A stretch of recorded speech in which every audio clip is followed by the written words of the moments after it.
జేఎన్టీలో ముఖ్యమంత్రి రేవంత్ రెడ్డి మాట్లాడుతున్నారు. ఇప్పుడు అలా చూద్దాం. పేరెంట్స్ పెద్ద చదువుకున్న వాళ్ళు కూడా కాదు. ఆ అమ్మాయి బాక్సింగ్లో రాణించడంతో అన్ని రూల్స్ రిలాక్స్ చేసి ఇప్పుడు ఆ అమ్మాయికి డిఎస్పీ ఉద్యోగం ఇస్తున్నాం. 2 కోట్ల రూపాయల అమ్మాయికి నగదు బహుమతి ఇచ్చింది రాష్ట్ర ప్రభుత్వం.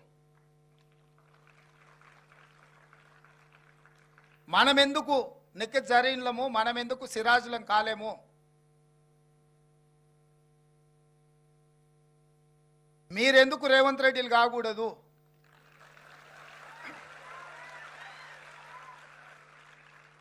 మేమేమి అమెరికన్ యూనివర్సిటీలను, ఆక్స్ఫర్డ్ యూనివర్సిటీలను చదువుకొని ముఖ్యమంత్రి కాలే. జెడ్పీహెచ్ఎస్, జిల్లా పరిషత్ హై స్కూల్, గవర్నమెంట్ స్కూల్లో చదువుకొని నల్లమల్ల అడవులో ఒక మారుమూల గ్రామం నుంచి సొంత ఊర్లో 5వ తరగతి వరకు చదువుకొని 6 కిలోమీటర్లు నడుచుకుంటూ పోయి హై స్కూల్ చదువుకొని అక్కడి నుంచి ప్రభుత్వ జూనియర్ కాలేజీలో చదువుకొని డిగ్రీ కంప్లీట్ చేసి ఒక పట్టుదలతోని ఫోకస్డ్గా పనిచేసినాం కాబట్టి ఈరోజు తెలంగాణ రాష్ట్రానికి ముఖ్యమంత్రి అయింది.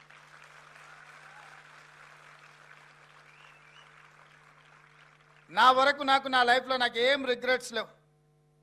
నా లైఫ్లో నేను అనుకున్నది సాధించిన ఒక సాటిస్ఫాక్షన్ నాకు ఉన్నది. దీనికి నేనేం కార్పొరేట్ స్కూల్లో చదువుకోలేదు, లేకపోతే అమెరికన్ యూనివర్సిటీలను, ఆక్స్ఫర్డ్ యూనివర్సిటీలను నేను మాస్టర్స్ చేసి రాలే. సామాన్య ప్రజల యొక్క ఆలోచన, సామాన్య ప్రజలలో ఒకరుగా ఈ ప్రజలలో మమేకమై ప్రజల యొక్క ఆలోచనని తెలుసుకుంటూ ప్రజా సమస్యల మీద నిలబడి కొట్లాడుతూ సమస్యలు వచ్చినప్పుడు ఆ సమస్యల్ని ఎదుర్కొని నిలబడ్డాం కాబట్టి ఈరోజు ఇక్కడికి రాగలిగినాం. సమస్యలు వచ్చినప్పుడు లొంగిపోయో, ఆ సమస్యల్ని చూసి పారిపోయో, సమస్యలకు భయపడి మనము ఈ వృత్తిని వదిలేస్తే ఇక్కడి వరకు రాణించలేం. నేను కూడా అందుకే ఈ తరానికి చెప్తున్నా,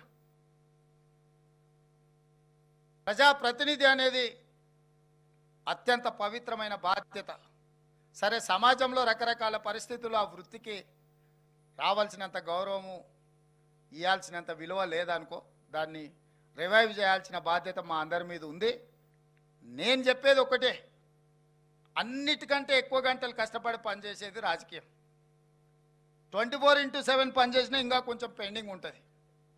కానీ కొంతమందికి ఎంబడే అవకాశాలు వస్తే కొంతమందికి అసలే రావు.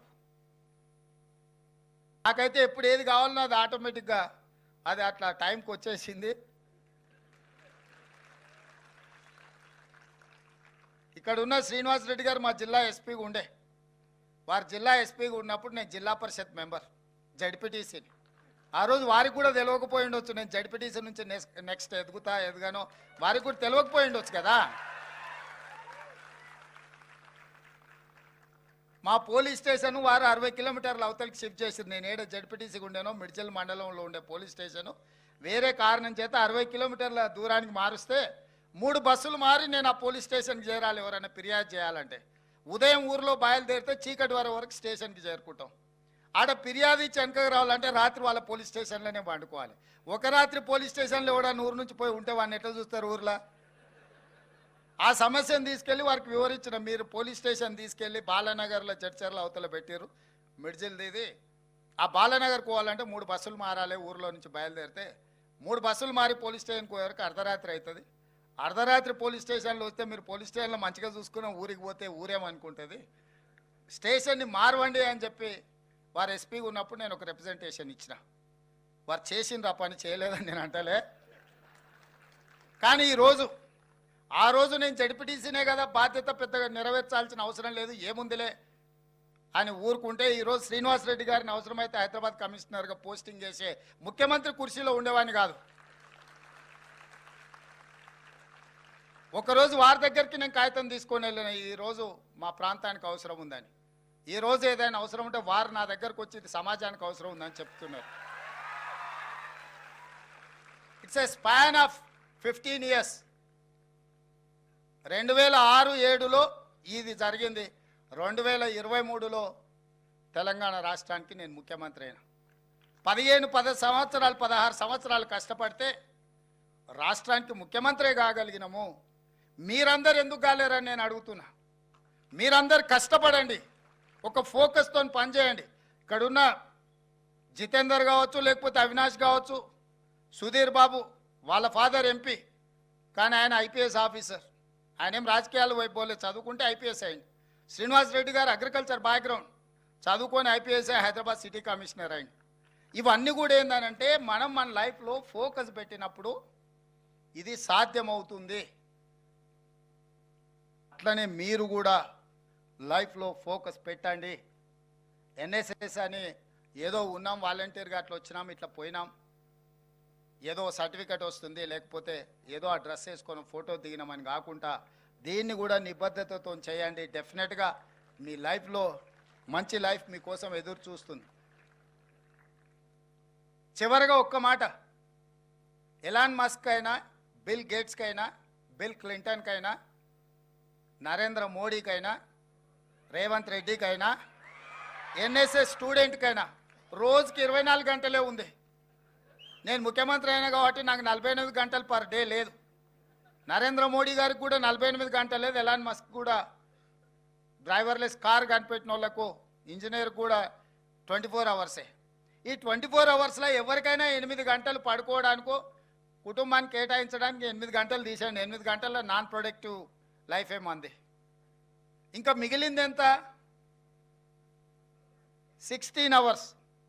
ఈ 16 గంటల్ని ఏ వర్టికల్ కింద మీ లైఫ్ను డిజైన్ చేస్తారో, డిఫైన్ చేస్తారో, ఫోకస్ చేస్తారో, ఆ 16 గంటలలో మీరు చేసే పనిని బట్టి మీరు ఒబామా కావచ్చు, మీరు బిల్ గేట్స్ కావచ్చు, బిల్ క్లింటన్ కావచ్చు, నరేంద్ర మోడీ కావచ్చు, రేవంత్ రెడ్డి కావచ్చు, లేకపోతే జితేందర్ శ్రీనివాస్ రెడ్డి కావచ్చు.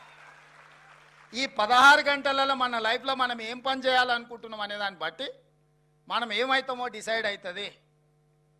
అది కూడా పర్టికులర్గా 16 ఏళ్ళ నుంచి 25 ఏళ్ళ లోపల మనం వేసుకున్న రోడ్ మ్యాపే మిగతా లైఫ్ అంతా పనికొస్తుంది. 16 ఏళ్ళ నుంచి 25 ఏళ్ళు నాకు యంగ్ ఏజ్ వచ్చింది కాబట్టి చాలామంది పిల్లలు అంటారు, నాకు కొంచెం స్పేస్ కావాలా, నేను కొంచెం ఎంజాయ్ చేయాలనుకుంటున్నా అని. ఈ 16 ఏళ్ళ నుంచి 25 ఏళ్ళ వరకు ఎంజాయ్ చేసిన వాటికి ఆ తర్వాత చేయడానికి ఏమి ఉండదు. ఈ 16 ఏళ్ళ నుంచి 25 ఏళ్ళ వరకు కష్టపడ్డావు, 25 ఏళ్ళ నుంచి 80 ఏళ్ళ వరకు నీ లైఫ్ అనేది నీ చేతిలో ఉంటుంది. సమాజంలో గౌరవం ఉంటుంది. నిజంగా లైఫ్ ఎంజాయ్ చేయడం అనేది కుటుంబ సభ్యులతో రియల్ జర్నీ అక్కడనే స్టార్ట్ అవుద్ది. కాబట్టి మిత్రులారా, ఇది ఒక మంచి అవకాశం. మన లైఫ్ మన చేతుల్లో ఉంది. మన లైఫ్ని మనం ఎట్లా డిజైన్ చేసుకుంటే, ఎట్లా ఫోకస్ చేసుకుంటే, ఎట్లా రోడ్ మ్యాప్ చేసుకుంటే అట్లా తయారవుతుంది. గొప్ప వ్యక్తులు ఎవ్వరు గొప్ప కుటుంబాల నుంచి రాలే. మీరు ఎవరినైనా తీసుకోండి, ఫ్యూ ఎగ్జాంపుల్స్ ఉండొచ్చు, కానీ మ్యాక్సిమం ఎగ్జాంపుల్స్ సామాన్యుల నుంచి, అబ్దుల్ కలాం నుంచి, స్ట్రీట్ లైట్ కింద చదువుకున్న అబ్దుల్ కలాం సైంటిస్ట్ అవ్వడమే కాదు, సైంటిస్ట్ అయిండు కాబట్టి రాష్ట్రపతి అయ్యిండు. సైంటిస్ట్ కాకపోతే రాష్ట్రపతి అయి ఉండేవాడు కాదు. కానీ ఆయన చదువుకునేటప్పుడు రాష్ట్రపతి అయితే అని ఏం చదువుకోలే, సైంటిస్ట్ కావాలనుకుని చదివిండి, సైంటిస్ట్ నుంచి రాష్ట్రపతికి అయ్యిండు అబ్దుల్ కలాం. మరి మనం ఎందుకు కాకూడదు? మనం ఎందుకు బాధ్యత నెరవేర్చకూడదు? మనం ఎందుకు మన బాధ్యతల నుంచి మనం పారిపోవాలి? మన స్కూల్లోనో మన గల్లీలోనో గంజాయి అమ్ముతుంటే మనం ఎందుకు మౌనంగా ఉండాలి? మనం ఎందుకు చెప్పకూడదు? మనం ఎందుకు నియంత్రించకూడదు? మన కళ్ళ ముందల్నే సమాజం కూలిపోతుంటే ఇది సామాజిక బాధ్యత కాదా? మాకెందుకు లేనాడు ఆనాడు ఉస్మానియా కాకతీయ యూనివర్సిటీల పిల్లలు, ఓ శ్రీకాంతాచారి, ఓ ఈశాన్ రెడ్డి, ఓ కానిస్టేబుల్ యాదయ్య, కిష్టయ్య, యాదయ్యలు మాకెందుకు లేదు, తెలంగాణ వస్తే రాకపోతే రాదు, మేము బాగానే ఉన్నాం అనుకుంటే తెలంగాణ వస్తుండేనా? వాళ్ళందరూ త్యాగాలు చేస్తే ఈరోజు ఈ రాష్ట్రంలో మనం నిటారుగా నిలబడగలిగినాం కదా. రేపు మీరు చేసే మారల్ పోలీసింగ్, మీరు చేసే ఫిజికల్ పోలీసింగ్ రేపు మన భవిష్యత్ తరాలకు మంచి బాటలు వేస్తాయి. తప్పకుండా ఇక్కడికి వచ్చిన మా పోలీసులే కాదు, వీడికి వచ్చిన ఎన్ఎస్ఎస్ పిల్లలు కూడా ఆ పోలీసుల కంటే ఏమాత్రం తక్కువ కాదని నేను చెప్పదలుచుకున్నా. ఇప్పటి వరకు గుడ్ టచ్, బ్యాడ్ టచ్ కానీ, ట్రాఫిక్ స్ట్రీమ్ లైన్ కానీ, అదర్ ఇష్యూస్ ఏవైతే అధికారులు చెప్పినరో వాటితో పాటు నేను చెప్పేది నైతిక విలువల్ని పెంపొందించాల్సిన అవసరం ఈ సమాజంలో ఉంది. నైతిక విలువల్ని బోధించే తాతలు, అమ్మమ్మలు, నాయనమ్మలు లేకపోవడం మనకు ఒక లోపము. ఆ లోపాన్ని సరిదిద్దుకోవాలంటే మనందరం బాధ్యతాయుతంగా వ్యవహరించాలని మీకు అందరికీ తెలియజేస్తూ సెలవు తీసుకుంటున్న మిత్రులారా.